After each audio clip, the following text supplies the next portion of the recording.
Tere! Kõigepealt ma tänan kõiki vaatajaid, kes on minu videosid vaadanud. Täna aga võtame ette järgmise töö. Ma hakkan tegema talusilti.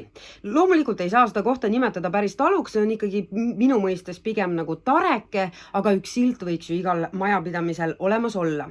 Ma ei kasuta raietehnikat, ma ei põleta seda puidule, ma lõikan need tähed välja tiksaega, kleebin need alusele ja siis läheb see maja külge nagu aadress või nii.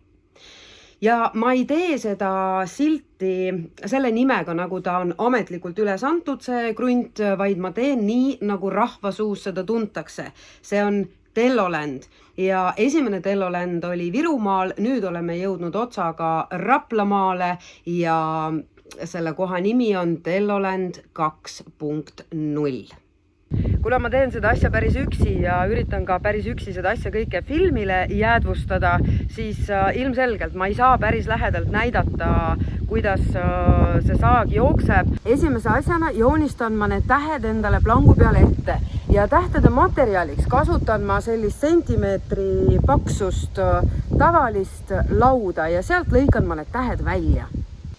Ma kinnitan selle laua pitskruvidega siia pingi külge, et see oleks väga tugevalt siin kinni, sest kui ma saen, ei tohi ta mitte mingil juhul ära liikuda.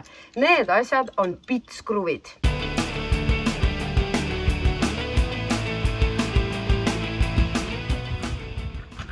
No mis ta on?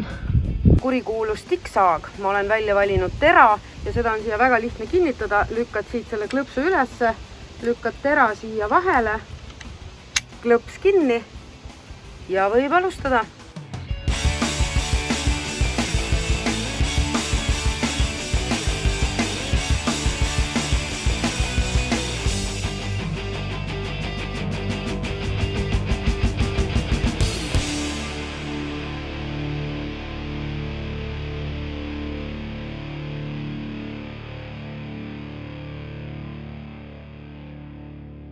Mulle endale tundub, et kõige suurem töö on tehtud, tähed on välja lõigatud, nüüd aga lihvin ma neid natuke, teen nad siledamaks, kasutan liivapaberit. Liivapaberiga on see asi, et mida väiksem number, seda jämedam paber. Minu garaažis on selline asi, et üldiselt on karpide peal kirjas, mis seal karpides on.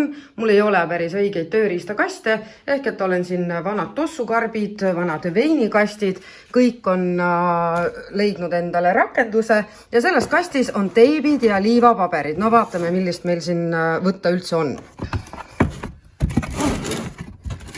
No näed, peenikest. 120, seda läheb vaja hiljem ja siis oleks vaja mingit jämedamat. 80, väga hästi sobib, siuke paras jäme. No ja nüüd istun siin nagu mu vanaisa 50. aastal Siberis, kui endale oma perele maja ehitas. Mul on saagimisest järgi jäänud üks klotsikene. Ma panen liivapaberi selle ümber, siis on oluliselt lihtsam seda tööd teha. Poes müüakse muidu sellised klotse ka, aga mul ei olnud aega poodi minna. Ja nüüd lihvin nad siis siledamaks, ilusamaks ja hiljem peitsin üle.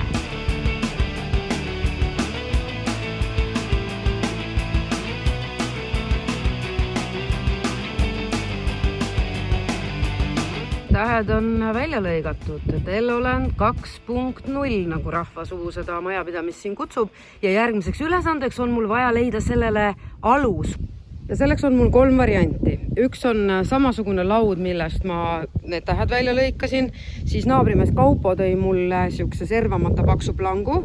Ja on veel ka naabrinaise Mare juurest kevadest saadud üks siuke plank.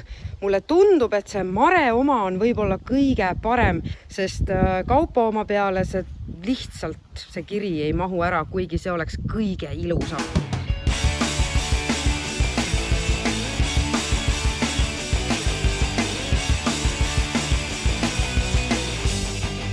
See ei ole ka halb, aga vist natuke väike on see plank sinna alla. Jääb Mare plank. Ma lihvin seda natukene, sest see tõesti on seisnud kusagil õues aastaid ja võib-olla natuke pehkinud ka, aga ehk saab sellest asja ja selleks on mul olemas endal ka lihvimismasin.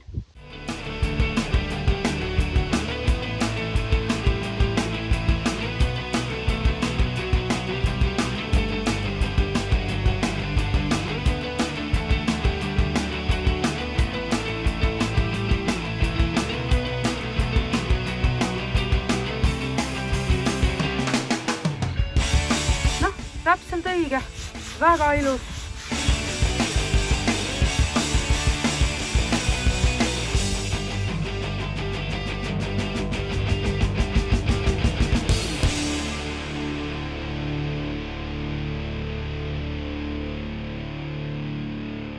Ka peitsitud ja jällegi ära kasutatud juba ammu ülejäänud terrassiõli. Kuni asjad kuivavad, tahan ma ära õiendada 2 asja. Kõigepealt, see videoblogi ei ole mitte mingil moel mõeldud meeste häbistamiseks või maha tegemiseks. Mina ei ole feminist, pole seda kunagi olnud ja minust seda kunagi ei saa ka. Mulle mehed väga meeldivad. Ja teine asi on see, et kindlasti ei tee ma asju õigesti. Kindlasti ei ole mul õiget turvavarustust ja kindlasti ei oska ma asju nimetada õigete nimedega, ehk et ei tea isegi võib-olla termineid. Aga see kõik näitab seda, et ma olen lihtsalt põlve otsas nokitseja ja meeldib. Meeldib. Kõik jupid on ära kuivanud ja nüüd jääb üle ainult tähed liimida aluse külge. Ma kasutan selleks mingit täiesti suvalist puiduliimi. Ma ei tea, kas see on halb või hea, aga saab näha.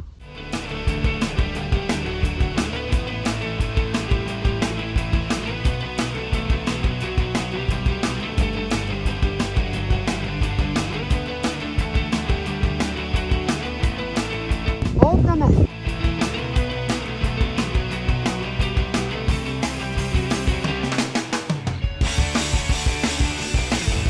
Mulle tundub, et see liim ei jää seda väga hästi hoidma. Sellepärast ma lasen nendele tähtedele ikkagi sisse kruvid ka.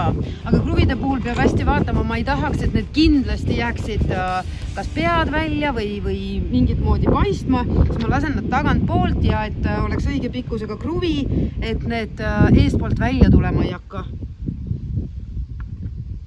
See sobib küll.